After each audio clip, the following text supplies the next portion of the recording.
Welcome to Care Less with Carly, the podcast for people who are done playing by their roles.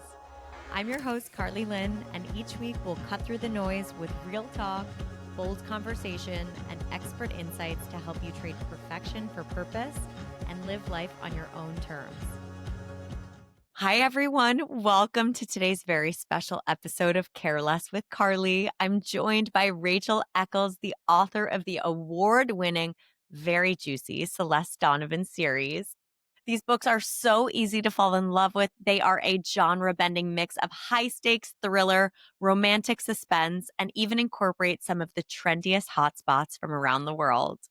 Our guest, Rachael, grew up in Indiana. She made her way to New York after law school, where she worked in finance.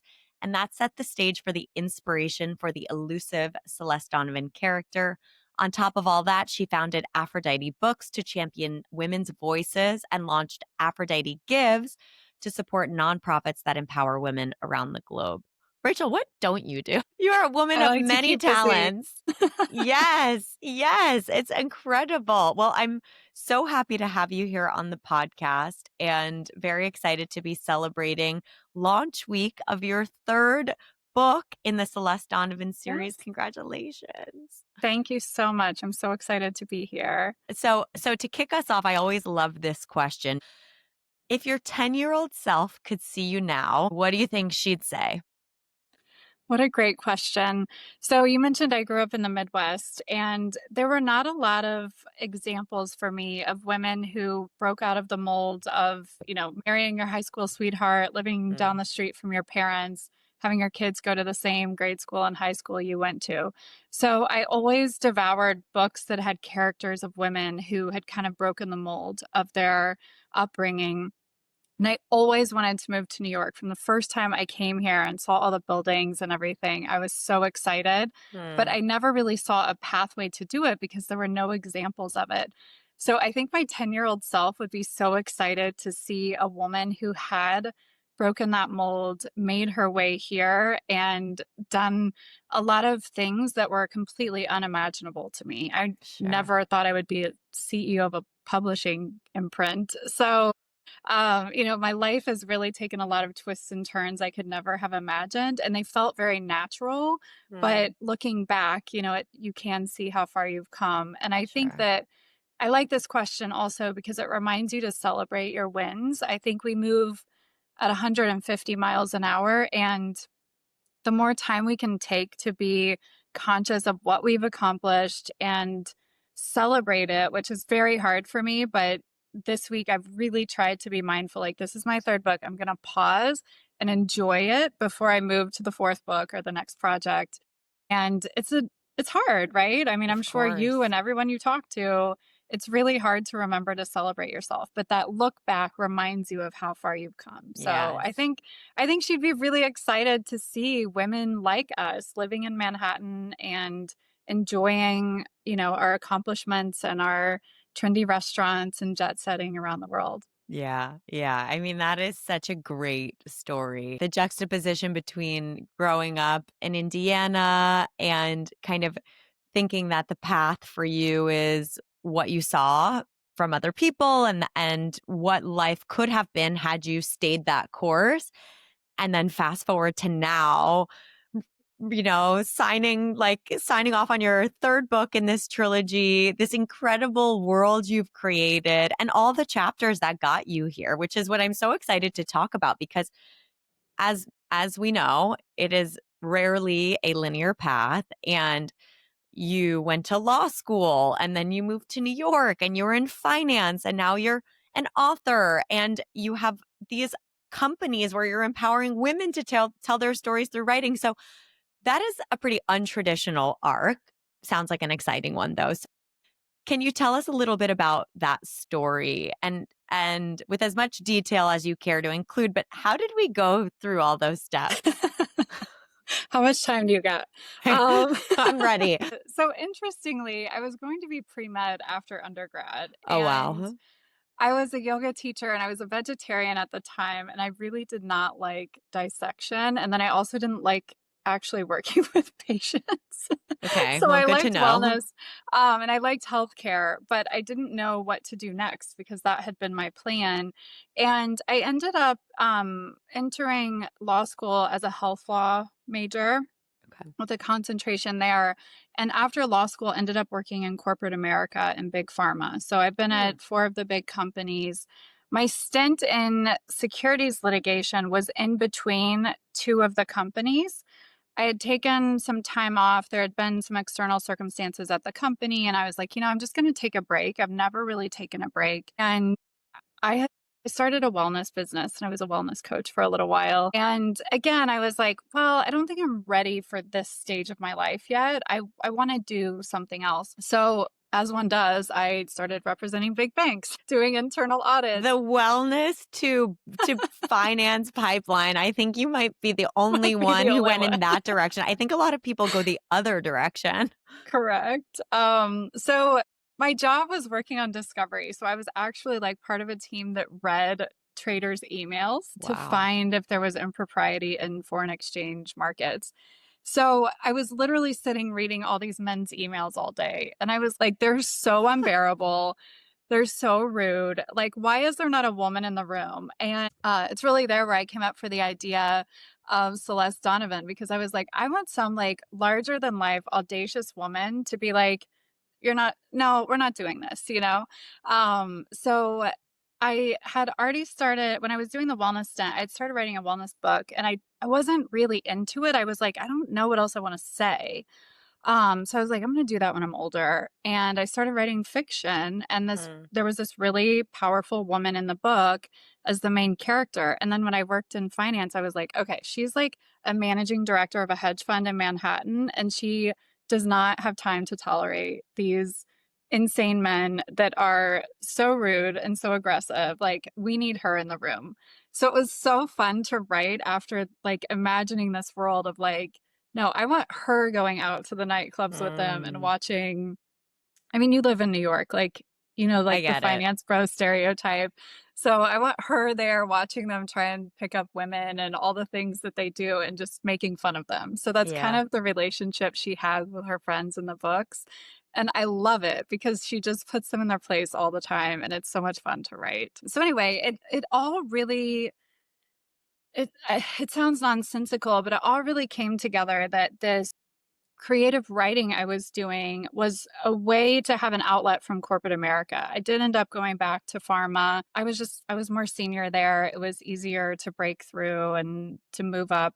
So I was like, I'm just going to do this for a little bit longer. And then at some point, I'll just know when I can write full time. When Reese picks my book or something, I'll be Right. able to leave. Which Like there she was will. always like this like idea that like something externally would happen to kind of give me the power to leave. And at that point, I had written the first book and I was like, am I just going to be like a one-hit wonder? And once I got the second book out, I was like, I really want to do this. I really enjoy this. I had made the decision in 2020 to start a publishing company instead of just self-publishing. And I had this vision. I had written a mission statement that I wanted to amplify unique voices to empower women across the world. And I had forgotten a little bit about it because I got so busy at work and I was traveling all the time. And the man I was engaged to lived abroad. So I just was never grounded. And then a friend of mine, after I released my second book, approached me and she's like, would you help me publish a children's book? And that really reminded me of what my mission had Mm, been when I started the journey. And I was like, this is what I wanted to do. Why have I gotten so far derailed? So that kind of gave me another push of like, what are you doing? Like, you've been yeah. in pharma 20 years off and on, you're really at the highest level you wanted to go before leaving. So what's it going to take, Rachel? So I started writing the third book, but it was going slow. And then all of a sudden last summer, there are a bunch of external circumstances at work. And I was faced with a choice. And I was like, is now the time? Like, am I going to do this? And so everybody else was like scrambling for other roles in the industry. And I was like, you know what? I'm just going to do it. Like, I'm never Mm, going to have this opportunity again. And if I do, it's going to be 10 years from now. So I went all in. wow. I was officially done in February. But I started writing seriously this third book in November and finished it in January. And editing is like this whole other project. But I was just like, I'm going to do this. And now I've Mm. signed a few authors that I'm working with, coaching them to get ready to publish. And it's just been such a pleasure. Like, it is so much fun to be doing what you actually love and what lights you up. So I love that you're bringing these messages to people because it took me so long and I don't want it to take other people this long. I'm Right. 45 and I wish, my friends that are younger, I urge them like find that thing and spend make it a side hustle or do it on the weekends, but spend your time building that. And then when you have a choice like I had, you can make the leap. Yes. Yes. You just touched on so many things. I want to like rewind and go back and pause here, pause there.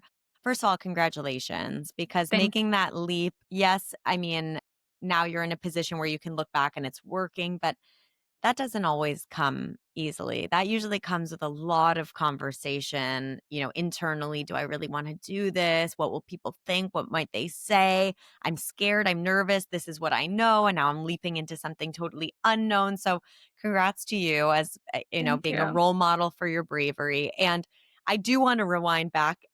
So, I'm obsessed with Celeste's character. Like, Love that. that question of who do you want to have dinner with, like alive or dead? My new answer is Celeste. She embodies this confidence, this sense of untouchable power. And I want to take her out for a martini and just sit at the bar with her. So, and one of my questions was, where did you come up with her character and her nuances? And I loved that you said that it was inspired by your work and her character developed almost as the antidote to what you were seeing in the industry. Like you wanted Celeste to plug in there. And I love Yes. that. So tell me more about how one actually goes about creating this character and what was that like for you to build Celeste in her universe with all of her intricacies and her details and her preferences. I just loved it.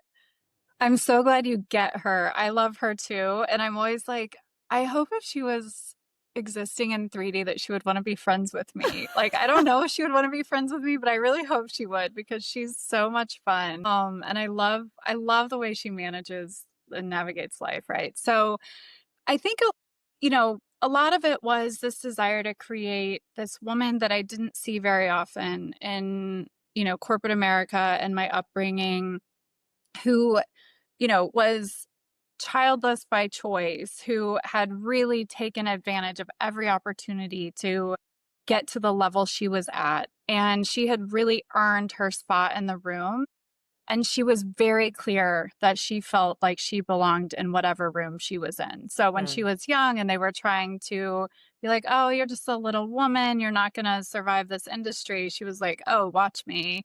And then, she had raised seed money for the hedge fund at a very young age. So it was so fun to think about how you would have that audacity, which you have to be an entrepreneur. You have to have some level of delusion of your abilities that you of are course.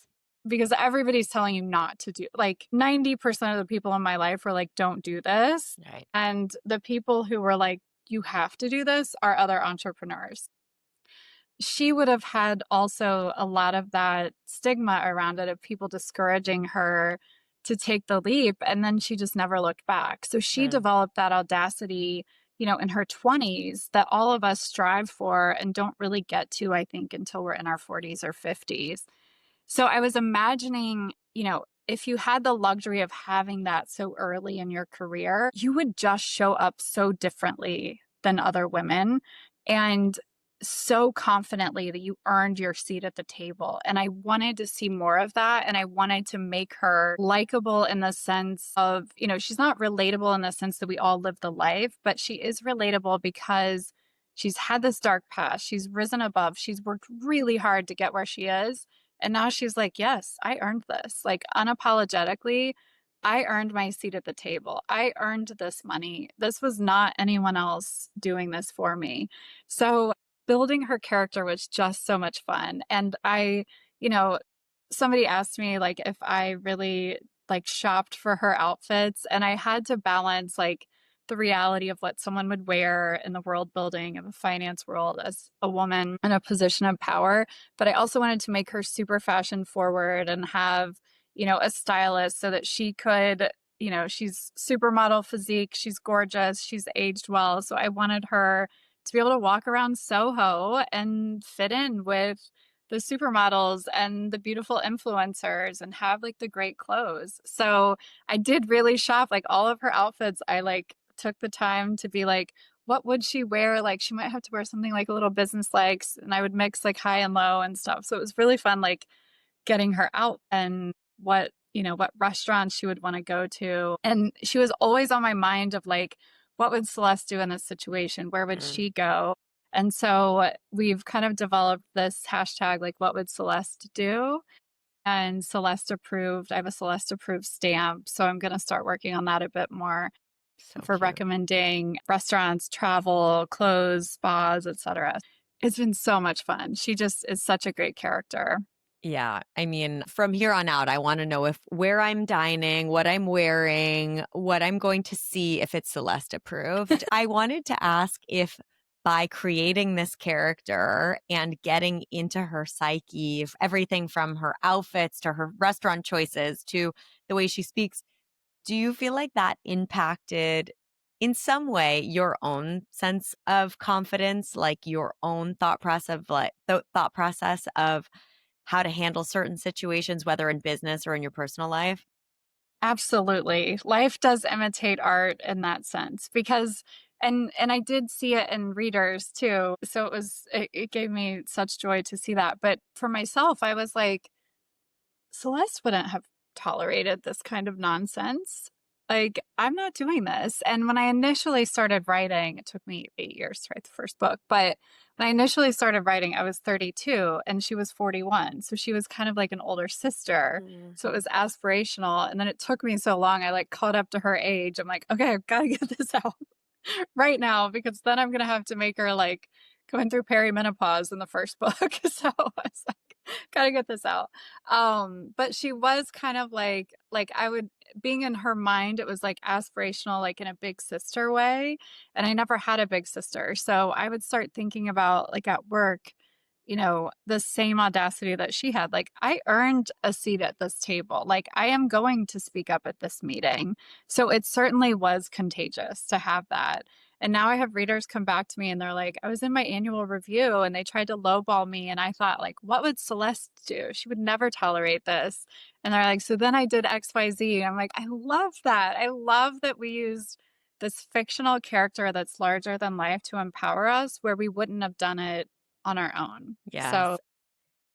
And I don't know about you, I assume probably we're similar, but when I read a book, I feel connected to the characters. Like I think about when books end, I'm upset because I feel like I miss being close to these characters and being a part of their journeys and their experiences. And I think for women especially, if we look back through the last, let's call it like 40 or 50 years of how women have evolved in media, I mean, we're now starting to see more of the Celeste type characters, but for a long time that didn't exist. So I'm so happy that she can serve as the voice in the back of someone's head when they're going into a career conversation and know that that confidence exists and they should go for that. And I love how your personal experiences were woven into the fabric of her character, but then she also took on a life of her own, which is so much fun. And for you to be able to do that market research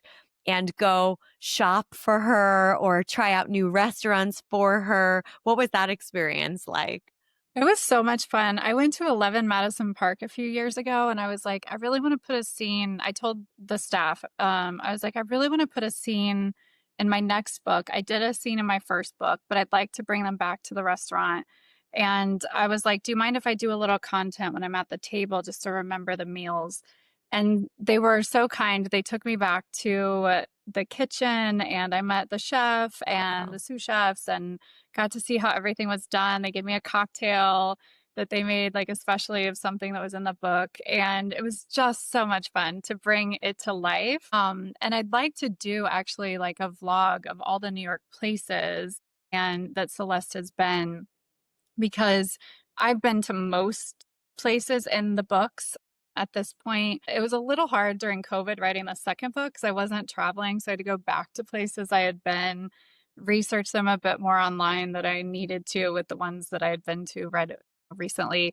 So it was fun. It was just so fun to be in the moment and really treat myself, because she had this sort of expectation that she would take good care of herself. And so then I was like, no, I do want to treat myself. I do want to go out and have like a martini and a nice meal at a hotel bar and just kind of listen to conversation, what people are talking about, and put that sort of let that inspire, the chapters that I'm writing about this restaurant, for instance. And then once I would go places, I didn't have it mapped out like this restaurant is going to be in chapter 8.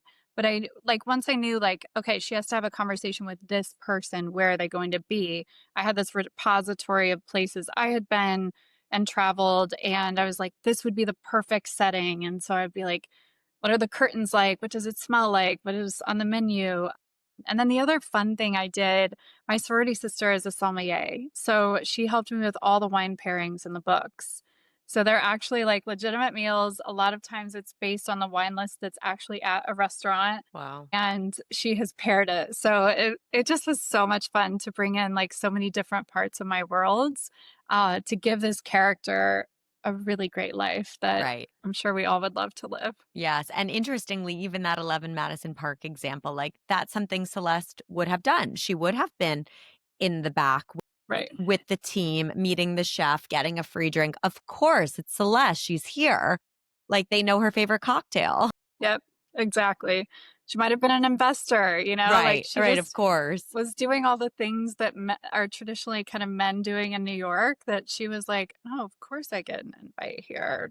That Yes. makes total sense. Of course. So, okay, so I liked you shared that when you first started writing, you didn't quit your job to start writing. You just started writing on the side. Did you always know that you wanted to be an author and write, or did that evolve because you were feeling a need for creativity? Where did that impulse come from? This is so funny. I had no idea I ever wanted to be an author. I was always like, oh, that's great, like that people write, because I've always been a voracious reader. So I was like the little girl who went to the library and got 21 books out for the 2 weeks, read them all by like the next Thursday. And my mom would be like, seriously, we have to go back to the library again? How did you read all of those and do your schoolwork? And But and what did you like to read? What were you uh, reading? when I was like little, I read like young adult, like Babysitter's Club. and Oh yeah, of course. The Gymnast. Wasn't there one called The Gymnast? I loved Yeah, that one. I love Babysitter's Club. series. And Yeah. and I that's why I could never, I mean, I don't want to say never. It would be hard for me to write a novel that was just a standalone novel, because I'm like you. I want to get to know the characters. I want to know their childhood. I want to know why they have this relationship trauma. I want to know why they respond to other things. So, and I similarly, I don't love watching a movie that's a standalone movie. I like series. Like I want to know how they evolve, how they got there. So it's very much a part of my writing of like, I want to build on her character and the evolution of her relationships with everyone else in Right. relation to her. So you didn't know that you wanted to be an author. So at what point was it where you finally started to write? And what did that look like? Were you like writing in the notes app on your phone? Were you telling your friends, "Hey everyone, I think I'm going to become an author?" Like I'm always really fascinated by those early steps. They're rarely glamorous, right? Like it Right. rarely is like I built a studio in my apartment and I sat down to write every day. So like what did the beginning look like and how did you know that it was time to start writing? It was the least glamorous start for this. So, as I mentioned, I had started this wellness business, and my friend and I were out for drinks one night, and he was like, well, if you want to be an expert, you have to write a book. And I was like, okay, I'm writing a book. That's how much thought I put into it. And then, as I do, I got all, I decide I'm taking tennis lessons. So I buy 50 tennis outfits. I always get like really excited at the beginning. So I'm like, I'm going to take a writing course. I'm going to write a nonfiction, like yoga wellness book for modern women, and I'm going a mile a minute. So I take this course, I start writing this book. I was always writing fiction, and I finally just gave myself permission. I was like, I just don't want to write this wellness book right now. I'm what very well now, but I had had some like pretty detrimental health news at the Yeah. time. And I was like, I don't really feel like inspiring other people for health. I'm in survival mode. And so this became this huge creative outlet for me. So I had already told people I was writing a book, and I'm like, well, now it's a different kind of book, like completely different. Which happens. Yeah. And so the way it was the way I started writing it is like literally the least glamorous thing. So I was commuting to New Jersey at the time. Very long commutes, very boring, very awful. I had a teeny tiny iPad, and at that time, Apple didn't have like a keyboard that goes with it. So I had this Logitech keyboard that had like 2 letters per key, and I was typing on it, and I don't have like super small hands, so I was always making errors. There was no delete key, so you had to like go back and highlight. It was such the slowest process. And somehow I wrote like 300,000 words on it. There's Wow. 100,000 words, 80 to 100,000 words in a standard novel. So it was like I was doing so much extra effort. Like imagine how tired my hands were after working all day and like sending Yeah. emails and stuff. And I'm on this teeny tiny keyboard. And I would bring this teeny tiny keyboard with me, and like, because commuting is a bear. So I didn't even feel like going out at night a lot of the time. So I'd go sit at this neighborhood bar. They had like oyster happy hour and half price wine. So I'd go sit at the bar, get a snack, and like write on this teeny tiny keyboard. Obsessed. And that was dominating like 5 years of my life. So everybody was like, "What are you doing this weekend?" And I'm like, "I'm writing my book." And they're like, "Okay, you've been saying that for a while." But I was like, "I'm just going to keep going. This is coming out. This is going to happen at some point." And then I'm sure you wanted to talk about it at some point in our questioning, but I did really get this urgency a few years before COVID. I was like kind of thinking about, I'm getting older, like I'm enjoying this writing, but like when am I going to be serious about it? And I was on a girls trip to Greece. My friend is an investigative journalist, and she's like, "I'm so tired of hearing you writing this book. Just get a writing coach." And I was like, "What are you talking about? These exist." And I hired a writing coach. Her friend was amazing. And I rewrote like 75% of the book in a month. Wow. Wow. So I So the was like, coaching really helped it you. really helped. It made a huge difference for me. So I really encourage anyone writing a book, whether you want to go traditional, non-traditional path, get an accountability partner. A coach is the most helpful because they usually can tell you like if you're on the right track with your voice and vision. So But at that point, you think you were like making certain choices that were not the best for like the future of the book. Like this coach really helped put you on the right path. absolutely. Okay. It's why I'm so passionate about it. So I've started doing that for others because I'm like, it makes like A world of I'm always like, difference. don't do it the way I did it. I did it the Mm. hard way. Like find ease. And ease for me was hiring a writing coach. Yep. So then I had all this crazy stuff going on with my career. I moved to DC, I moved back to New York. So the writing was like there. The book was pretty much ready, but I wasn't devoting the time to polish it. And then it was like the pandemic. And I was like, okay, I'm getting serious. This book is coming out while we're all sitting at home. So that January and February, I just really cleaned it up and decided I was going to start a publishing company and publish it myself. And I had the book out by May. And it was really that impetus of like, we don't know what's going to happen in this life. And I want to be a published author. So, I didn't know until 2012 that I was going to start writing a book. And then I had no idea where it would go. But in 2020, I was like, no, this is coming out. Everyone I know is sitting at home reading tons of books. Like, I am getting this book I'm out in the doing this. world. So what happened between starting a publishing company and self-publishing? Like you went, I guess this is maybe your personality, you went all in. You were like, not only am I self-publishing my book, I'm gonna start a company to help other people do this. So you must have learned a ton in that chapter. Yes. And for better or worse, I always go all in. I mean, sometimes it works out, sometimes it doesn't. I mean, you probably have a lot Um, of cute tennis outfits now. I hope you're yes, still I do. playing. And I've only taken like 2 lessons, and I've ripped something in my shoulder. But anyway, that's another story. We'll come back to it. So I when I turned 40, there was something that switched in my brain. So I turned 40 right before January 2020, like when we kind of had this signal that there was something going on, Hmm. something in the air happening. And I had this moment where I was like, I'm 40 now. Like, what do I want my legacy to be? Hmm. I wasn't super happy in my career. I was traveling, I was doing philanthropic work, and that was really lighting me up.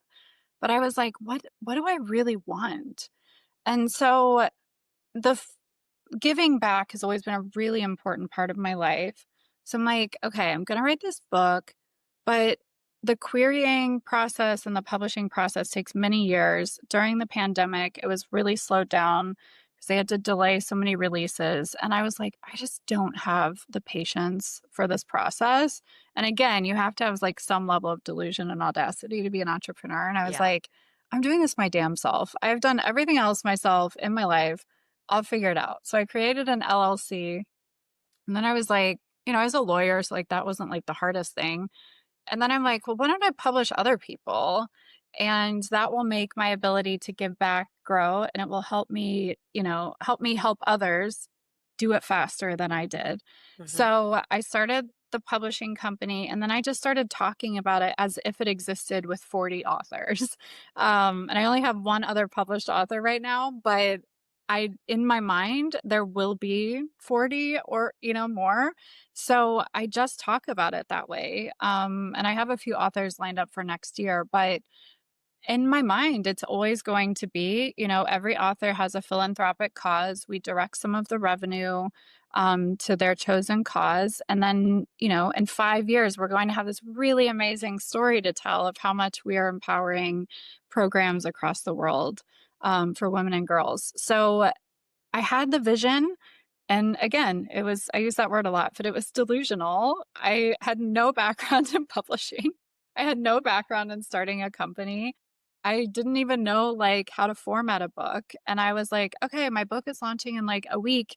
How do I turn this Word document into like a printed book? My friend was a graphic designer, and I'm like, can you just make a cover? Here's sort of what I want it to look like. And that's how thrown together it was.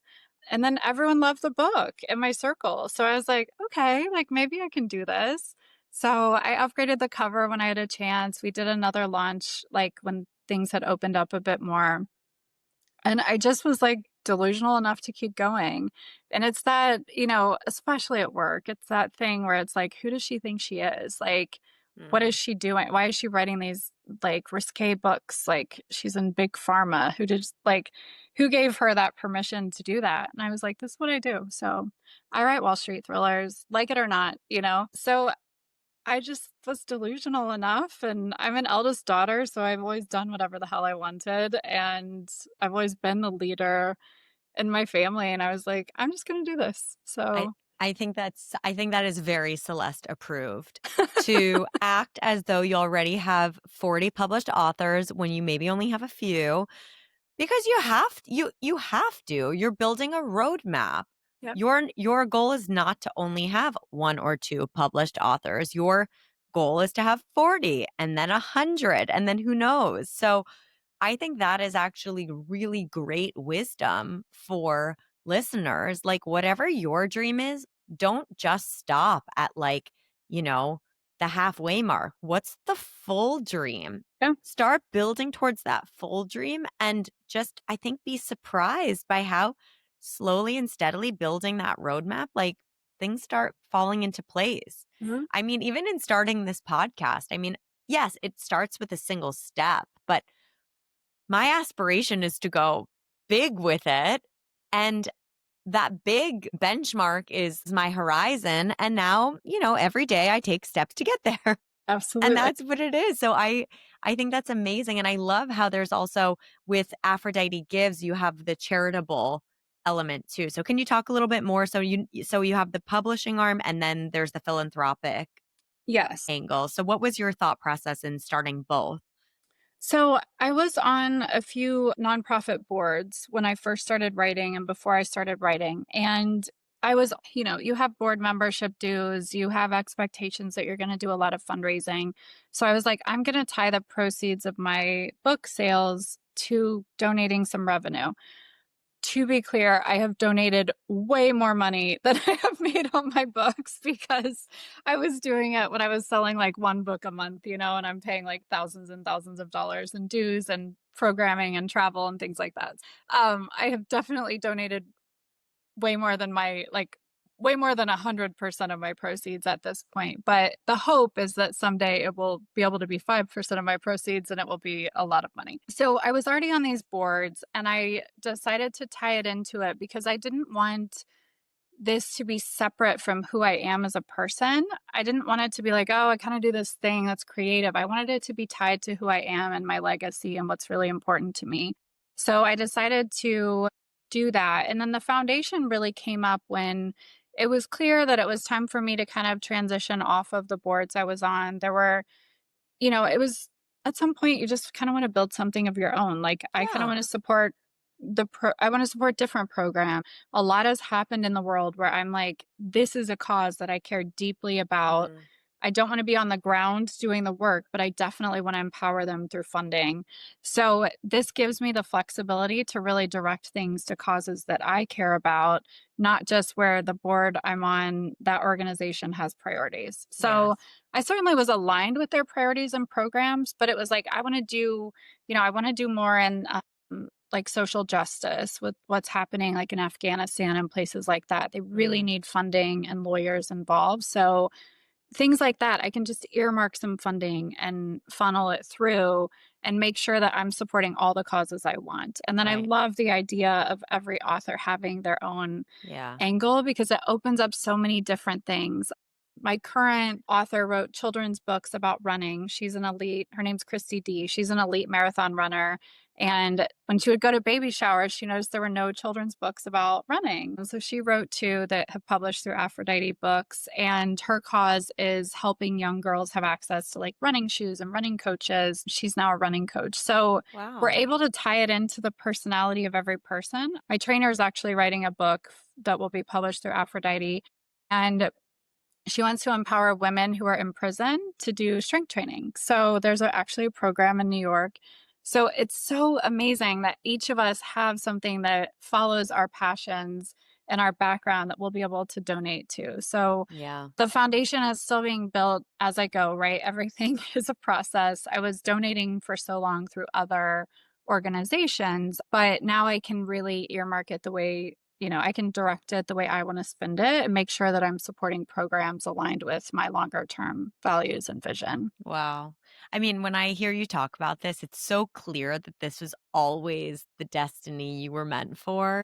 That sweet 10-year-old version of yourself in Indiana. Like, your life is so different and you're melding so many moments of life experience, but also with real passion areas for you to create this universe where you're helping others do the same thing and really find purpose mixed with their creativity. So it's so inspirational to see Thank what you're you. doing. And I'm wondering if there's a listener out there who's maybe feeling that they are in a life situation or on a career path that's not fulfilling them, if there's any advice you would give. I try to stay away from the you know, throw all caution to the wind and just Right. dive on in because I do think even there is truth. You have to be delusional because you have to believe in yourself and believe in something that doesn't exist.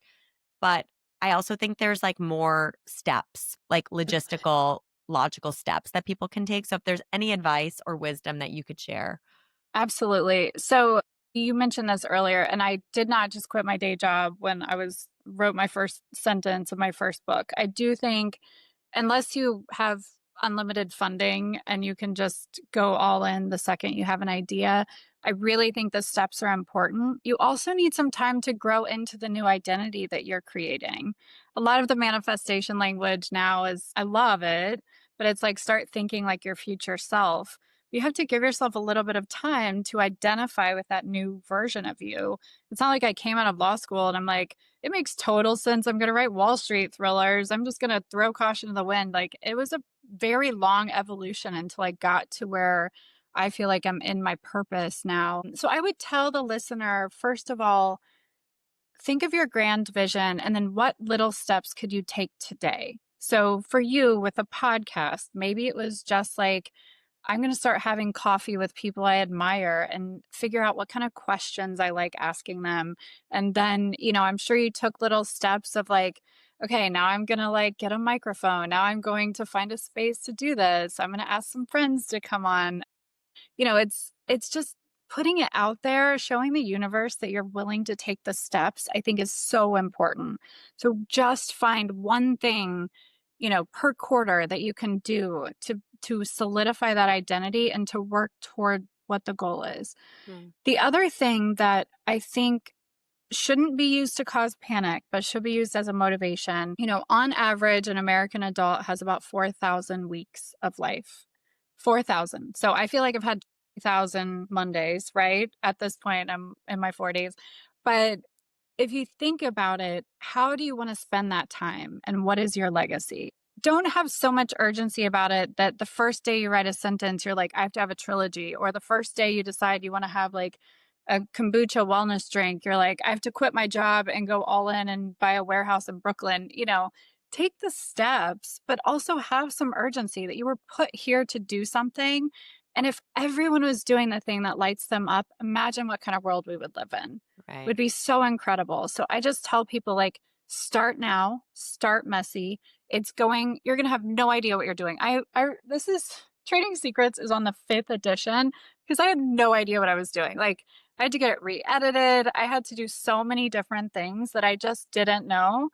And who cares? Like no one knows it's the 5th edition. No one cares. Everything is going to be messy, but start messy, start stepping into that identity through little steps. I told everyone who would listen that I was writing a book and they're like, okay, but they thought of me as being a writer way before I ever had a book written. So just start telling people, I'm starting this company, or on the weekends, I'm training for a marathon, even if you can't even run half a mile. Like step into the identity way before you're ready, and your brain will catch up and your subconscious will find ways to make it happen.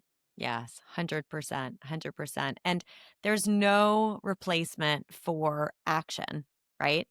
You can do visualizations all you want about becoming this version of you who is brave enough or bold enough to pursue their dreams, but it's really not until you buy your microphone or you write your first sentence that you all of a sudden you can say, wait, I'm someone who has a podcast. I'm someone who writes.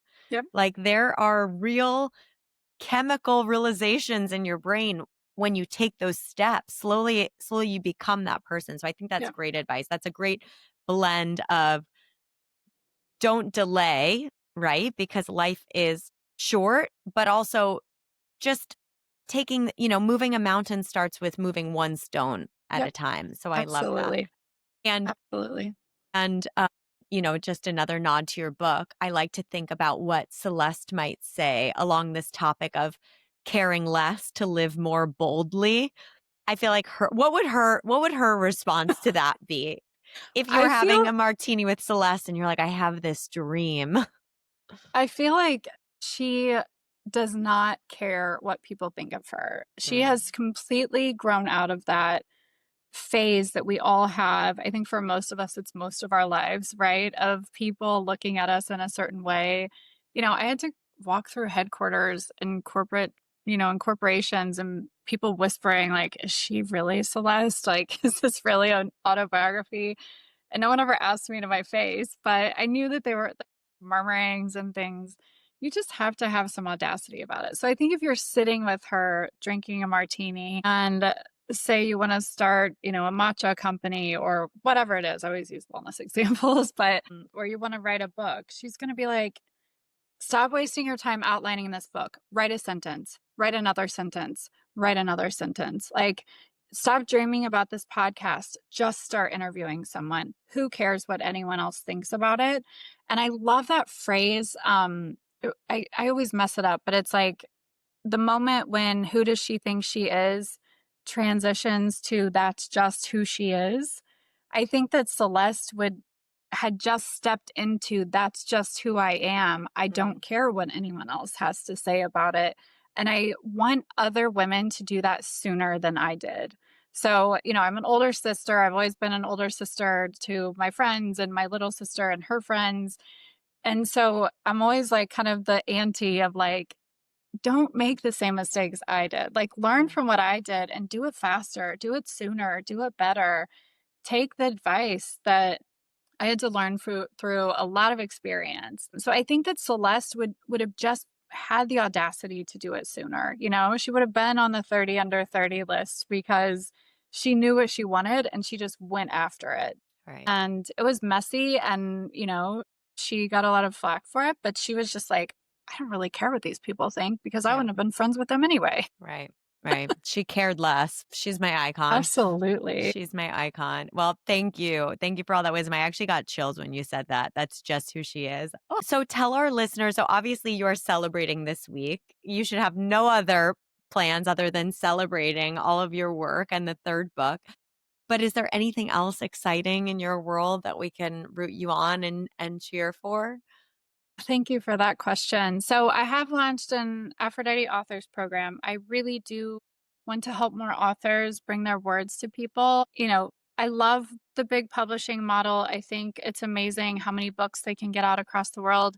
The CEOs of all the companies are men, and they are choosing all the books we read. So, I really love this trend of having more boutique publishing imprints that can help more people bring their words. So I'd love to have people who are interested in even coaching or if they're ready, with a book. I'd love to just have a conversation with them and hear what they're working on because it keeps me inspired to keep writing and to keep coaching when I hear what other people are going through. So Yeah. if you have any inclination to that, I can share all the links with you, Carly, and we can Yes. put it in the show notes. So I'm happy to, even just have a discovery call with someone and listen to their idea and cheer them on because the world needs more people living in their passion and sharing their stories, not less. The power of storytelling is so incredible and it changes minds, it changes hearts, it changes nations and policies. And we just need more people moving that along, moving progress along. So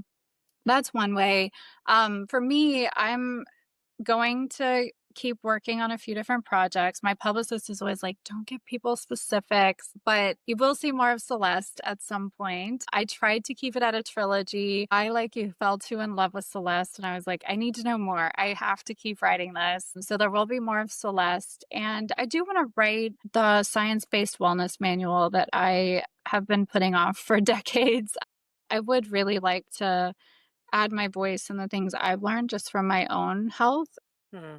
because so many people have empowered me and helped me along the way. And I want to do the same. So Sure. I'll probably dabble between those and the publishing world over the next few months to a year. But I have really enjoyed stepping into this world full time. Once you make the leap, you just have to do whatever it takes to make it work and to enjoy it. And I'm ready, Yeah. So I encourage everybody, if you're writing a book, don't spend all the time outlining it. Don't watch all the YouTube videos of all the software you need. Just start writing some sentences on a teeny tiny, write it on a typewriter, handwrite it on a note card, whatever you're doing in your notes app, like just write some sentences. The world needs your words. The world needs more people living in their magic. Mm. So I really would love to see just this wave of especially modern women empowering others to follow in their footsteps. Yes. Wow. Beautifully said. So excited. I'm like, what's my book? We have some time there. I like speaking, but maybe writing in the future. Yeah. That's so well said. As you said, the world needs more people pursuing their passions. I think that could be medicine for the world. So, anyways, I want to thank you for coming and sharing your story, for sharing Celeste's story. I already have ideas. I want to brainstorm offline about things I'm curious about her character. So, Absolutely. it was so fun to speak with you. And I'll link all of your information in the show notes so people can get in touch and follow along on your journey. Amazing. This was so lovely. Thank you for having me. Thank you. Thanks for tuning in to Care Less with Carly. If this episode resonated with you or reminded you to stop living by someone else's rules, I would love to hear about it. Don't forget to hit subscribe so you never miss an episode. And if you enjoyed today's conversation, Leaving a quick review means the world and helps more people find the show.